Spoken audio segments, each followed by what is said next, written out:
Warahmatullahi wabarakatuh. As Talha mentioned, was it Anas? As Talha mentioned, Alhamdulillah, I have the distinguished honor of taking this opportunity to remind myself, to remind the newest groom in this room, and to remind every single one of us here about the noble position that marriage has in our religion. And actually, I just want to take a few minutes to expound upon an ayah that was actually just recited a few minutes ago.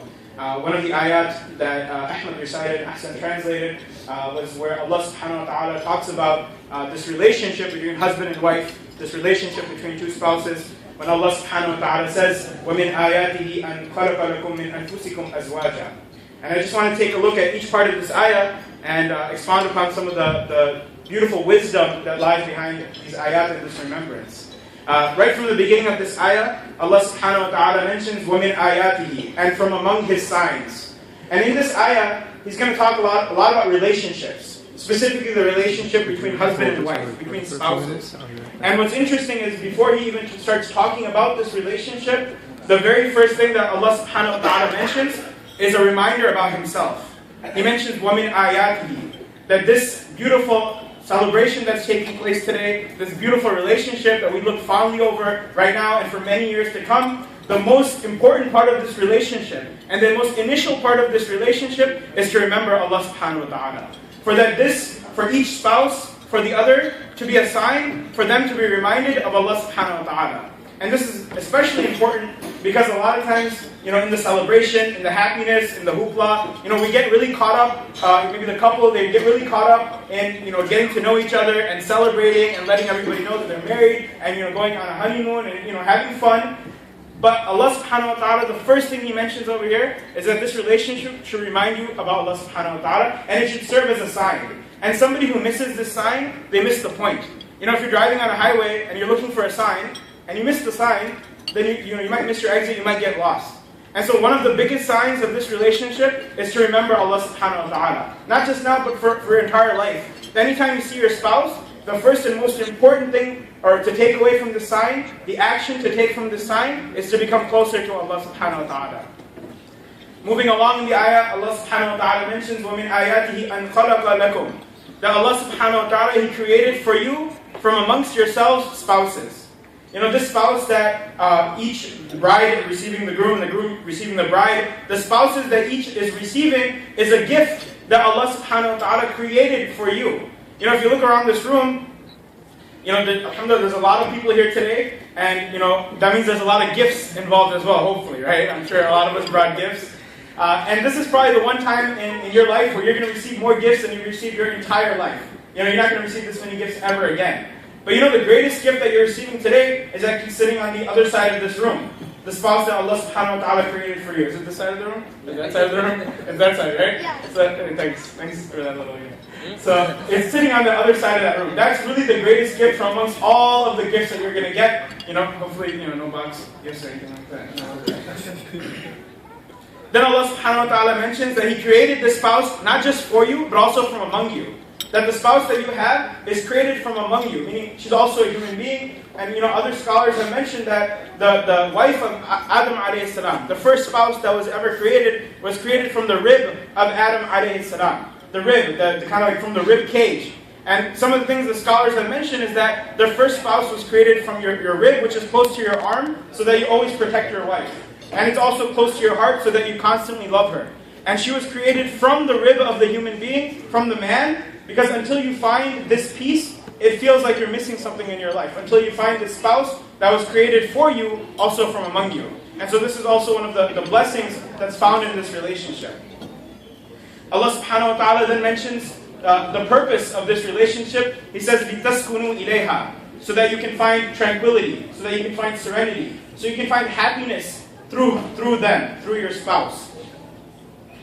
And lastly, in the middle of this ayah, Allah subhanahu wa ta'ala, He mentions that He placed between you mawaddatan wa rahmah. That He placed between you and your spouse mawadda, affection and mercy. And this is really amazing because, when you first get married, when you're right in the beginning of your relationship, you feel this immense amount of love. And it's almost like so powerful. You've known your parents your entire life, but you just met this person and you just married this person and you're willing to give up anything and everything for this person. And Allah subhanahu wa ta'ala, He mentions it as mawadda wa rahma. He mentions that as affection. He mentions it as something that's really like the first step of love. Meaning this amazing love that you feel in the beginning of your marriage, it's not the final destination, it's really the beginning of your journey. It's really just the first step. Really, the first seed has been planted, and now it's time to cultivate that into, to blossom into a flower. And so this amazing love that you feel is really just the beginning, if you treat it that way. And don't treat it as like a final destination. The last thing I want to do in the few minutes that I have is to couple the amazing status that this relationship has in our religion along with the responsibilities that it entails. And in another ayah, an ayah that contrasts with this ayah actually quite a bit, Allah subhanahu wa ta'ala, He mentions the binding contract, the binding responsibility, this heavy contract that the women are taking from the men, that the wives are taking from the husbands. Allah subhanahu wa ta'ala, in a different part of the Quran, Allah subhanahu wa ta'ala, He addresses a man who's contemplating, leaving his wife. He has forgotten the special and the powerful relationship that he, went into contract with many years ago. And Allah subhanahu wa ta'ala, He addresses this man when He says, وَأَخَذْنَ مِنْكُمْ مِيثَاقًا غَلِيظًا, that these women, they took from you, the men, a binding contract, an unbudging contract. Something that cannot be broken easily. And the same words that Allah subhanahu wa ta'ala uses to talk about the contract between husband and wife is the same contract that Allah subhanahu wa ta'ala uses between prophets and Allah.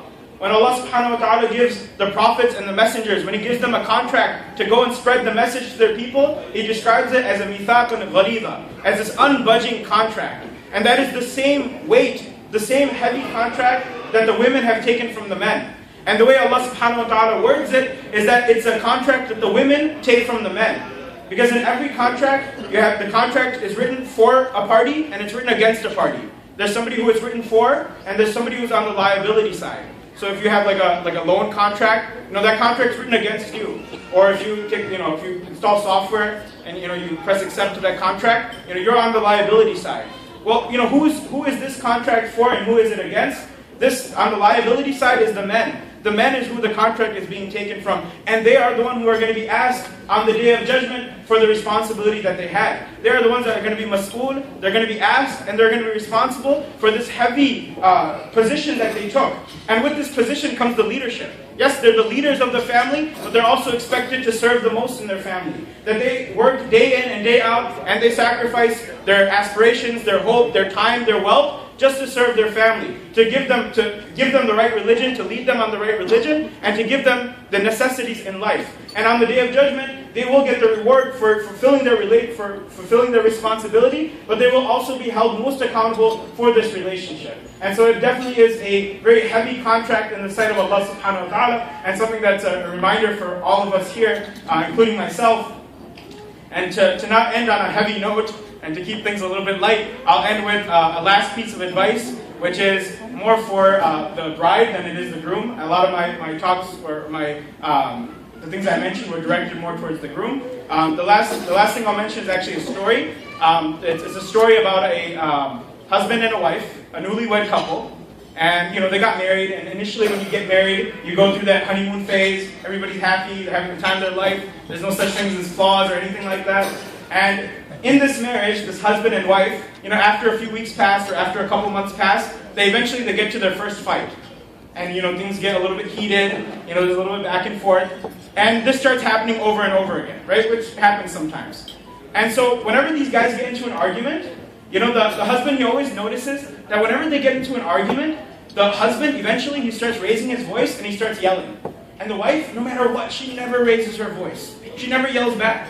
So eventually, this husband, one day he asks his wife, he says, sometimes we get into a discussion and things get a little bit heated, and I, lose my cool and I start yelling, but you never lose your cool.